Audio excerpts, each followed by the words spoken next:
Hello नमस्कार दोस्तों, कैसे हैं आप सब।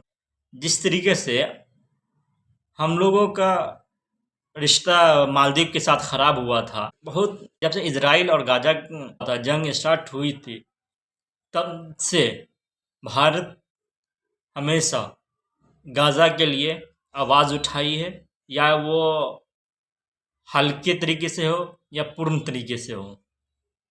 स्टार्टिंग में इजराइल का भी सपोर्ट हुआ था, मगर बाद में जा कर के इजराइल को छोड़ कर के गाज़ा का सपोर्ट हुआ था। और अभी तक गाज़ा के ही सपोर्ट में अभी पूरी भारत की सरकार खड़ी हुई है। मगर सबसे इंटरेस्टिंग बात यह है कि भारत को इस जंग में लाने के लिए लगभग कंट्री जो है वो कोशिश कर रही है और कर रही थी। जैसे अमेरिका, इज़राइल, ये सब जो देश हैं ना, सब सोच यही रहा था कि भारत आवे और गाज़ा के खिलाफ, ईरान के खिलाफ ये लड़ाई लड़े, जंग स्टार्ट करे, हुती के खिलाफ जंग लड़े। मगर भारत की जो सरकार इतनी जिम्मेदारी से, इतने अच्छे अंदाज में साइलेंट रह करके अपना काम निकाला, और वो अमेरिका की बात पे नहीं आए।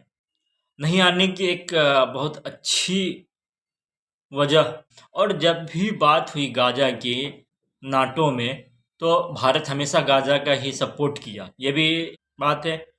और अभी कुछ दिन पहले जैसे मालदीव का रिश्ता ख़राब हुआ, हमारे जयशंकर, डॉक्टर जयशंकर साहब ईरान पहुंच गए, और उन्होंने भी, और वहाँ उनको बहुत इज्जत, बहुत सम्मान मिला ईरान में। और वो क्लियर भी कर दिए हैं कि हम टू नेशन, और जो रिश्ता है ईरान और इंडिया का, उसको भी बढ़ाने की बात हो रही है। और जो बंदरगाह है शाहबहार, उसको भी बहुत जल्द से जल्द कंप्लीट करने की और आगे बढ़ाने की बात चल रही है। मतलब ये है कि दोस्ती जो है उसको और नज़दीक लाने की कोशिश किया जा रहा है भारत और ईरान के बीच। जितनी नज़दीकी दोस्ती है वो तो ठीक है, मगर उससे भी नज़दीक आनी चाहिए। हम भी यही चाहते हैं, और भारत की जो सरकार है वो भी यही चाह रही है।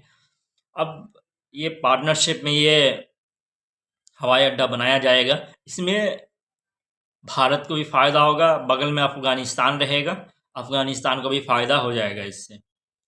क्योंकि ये जो शाहबहार एयरपोर्ट जो है वो बिल्कुल अफ़गानिस्तान के नियरेस्ट में आता है, और इससे हर एक व्यापार बहुत आसान हो जाएगा। और ईरान और भारत के बीच में जो दोस्ती है वो और नज़दीकी हो जाएगी, यहाँ तक कि अफ़गानिस्तान में भी नज़दीकी हो जाएगी, और एक अच्छा मजबूत और एक पकड़ बना लेगा भारत उधर। और कहीं ना कहीं चाइना को थोड़ा शांत करने में ईरान भी मदद करेगा।